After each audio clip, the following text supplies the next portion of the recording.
Hello, cheers, and salutations. Welcome, everyone, to Americans Learn. My name is Kit. Please be sure to like, comment, share, and subscribe. And, all right, let's keep on doing this. Hannibal the animal. We got to deal with that fantastic guy. So we're about to push forward and deal with everybody's favorite of Rome's enemies, Hannibal. Part 5. Maybe this time we kill him. Maybe this time he dies. Let's find out what goes on in the 3, 2, and an uno. And this is from, again, History March. So please be sure to support the original content creator. It's the right thing to do. It's the one thing to do. So let's get to it.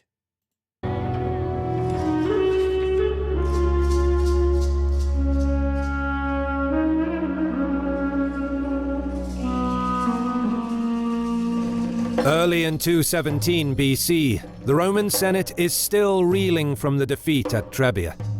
But, determined to strike back at Hannibal, they look to other theaters to try and shift the balance of war. The Roman army that was initially sent to stop the Carthaginian general from reaching Italy is now in Iberia. And when I last left, or at least last remember, there's a lot of silver mines in Hispania.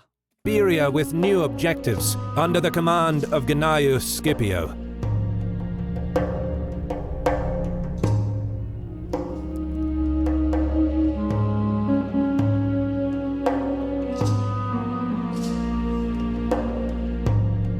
After first arriving in Iberia in early autumn of 218 BC, Gnaeus Cornelius Scipio Calvus defeated and captured Hanno, along with thousands of Carthaginian troops.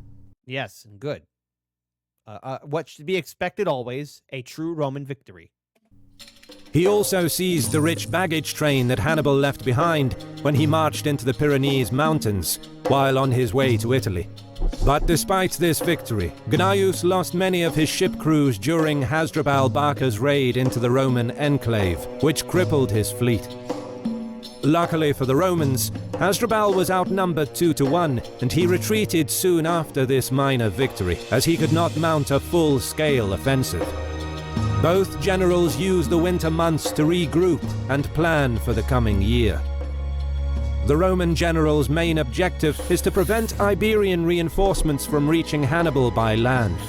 His second objective is to put pressure on Carthaginian holdings in Iberia by any means. This is where you gotta be a brutal mad dog killer. From his base at Tarraco, Gnaeus spends months consolidating his position. He reaches out to various tribes to establish friendly relations through diplomacy and trade, and looks to broker alliances by offering the tribes protection against the Carthaginians. It doesn't take too long to persuade many locals to join the Roman cause, because just as most Gauls in Italy hate the Romans, so too the tribes of northern Iberia despise the Carthaginians. They have made the correct choice by siding with true Romans. And although many communities are still apprehensive about confronting Carthage, especially those on the border, tribes further north of the Ebro eagerly ally themselves to Rome. Gnaeus also strengthens ties with the Greek cities, especially Massilia, a very prosperous city that commits to sending her experienced fleet to help the Romans. Something tells me that city will be important in the far future. But I think I'll have a different type of name, maybe. And, as promised, Gnaeus detaches garrisons to defend his allies over the coming months. He also garrisons the Ebro River, anticipating an invasion by Hasdrubal Barca in the spring, and arranges the purchase of food and supplies from the locals. In addition, he distributes the plunder taken from Hannibal's baggage train to his army, which boosts his popularity with the troops.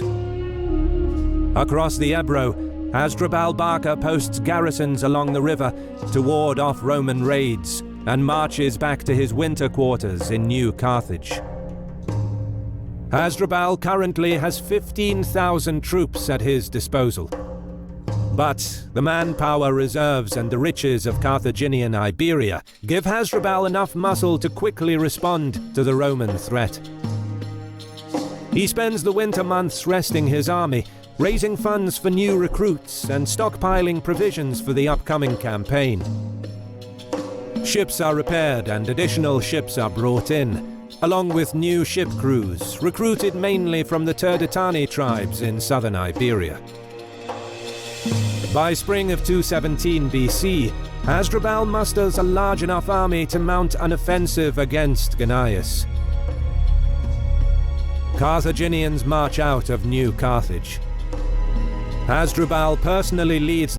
See, now this is rather frightening here, because right now this is make or break for Rome. They can't afford another defeat, and if they can actually take over Hispania and get those silver mines, there'll be silver bells for Rome. The ground forces, while he puts the fleet of 40 ships under the command of Himilco. The fleet sails along the coast, closely keeping pace with the army on land, under whose protection the crews can beach their ships every night to rest. While Hasdrubal initially had 15,000 troops after Hannibal departed from Iberia, it is unknown how many new troops he recruited for the campaign of 217 BC. But, considering that Gnaeus received reports from his scouts of the approaching Carthaginians, and yet didn't follow his first instinct to face them in battle, it is safe to assume that the size of Hasdrubal's army was exceedingly strong, which dissuaded the Roman general from giving battle. Furthermore, Hasdrubal could potentially tap into his vast manpower pool, while Gnaeus won't be receiving any reinforcements for at least a year. Another reason for the Roman general to remain cautious. Yeah, good. Again, you have a Roman general being smart. Gnaeus decides to march out of Tarraco and take up a defensive position on the Ebro, with his ships following close by. Aware that the Carthaginian fleet can flank him and cut his supply lines, he handpicks his best troops from the legions and loads them into 35 ships, some of which came from Massilia with their experienced and reputable crews. Okay, good. With his fleet guarding his flank, the Roman general reaches within 15 kilometers of the Ebro. Gnaeus' plan is to concentrate his efforts on the sea. He temporarily stops and sends 2 Massilian ships to scout ahead. With his army vastly outnumbered, he recognizes that if Hasdrubal successfully surrounds or besieges his position, the superior Carthaginian fleet could cut off Roman seaborne supply lines. No. Therefore, his plan is to deal a knockout blow, or at least cripple the Carthaginian fleet. Massilian scouts soon return with reports that the Carthaginians are encamped at the mouth of the Ebro, their ships still beach and unmanned since the night before. Looking to seize the fortunate opportunity, Gnaeus gives his ships the signal to attack immediately, hoping to catch the enemy off guard. Good!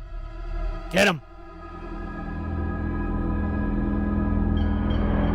They make haste towards the Ebro, formed in 2 lines.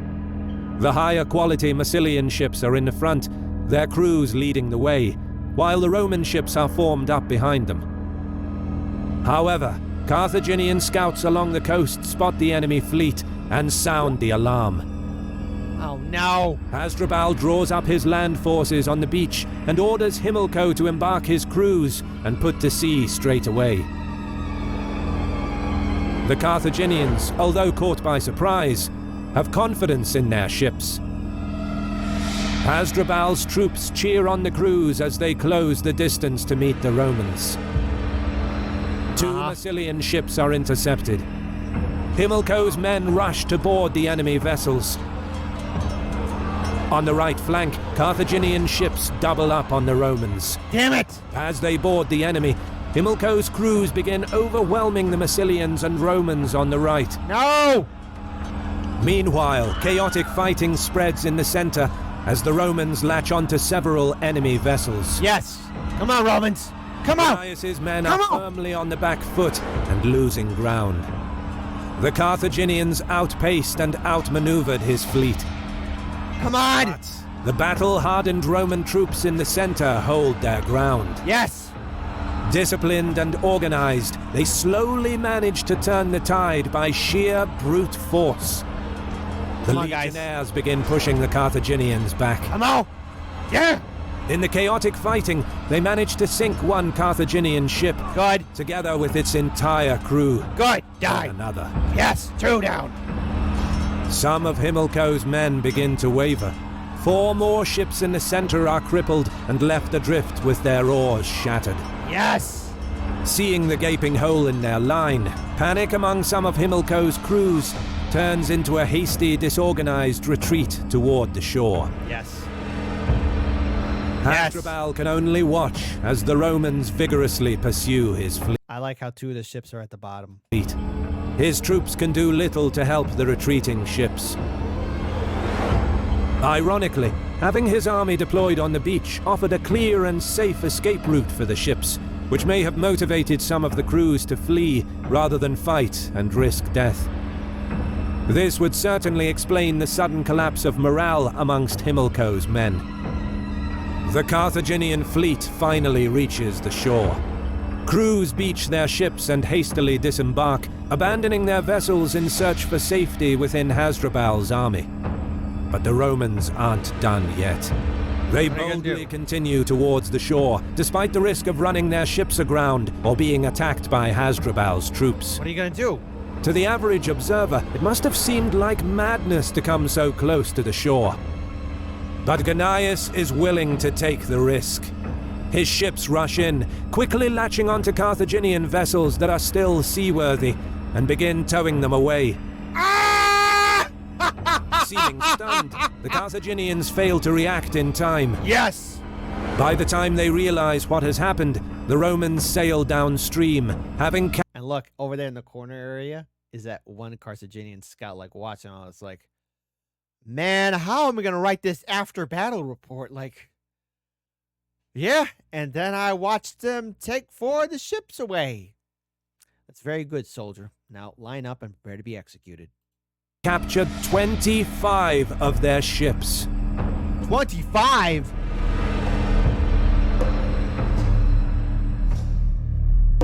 At first, the defeat at the Ebro seemingly changed little.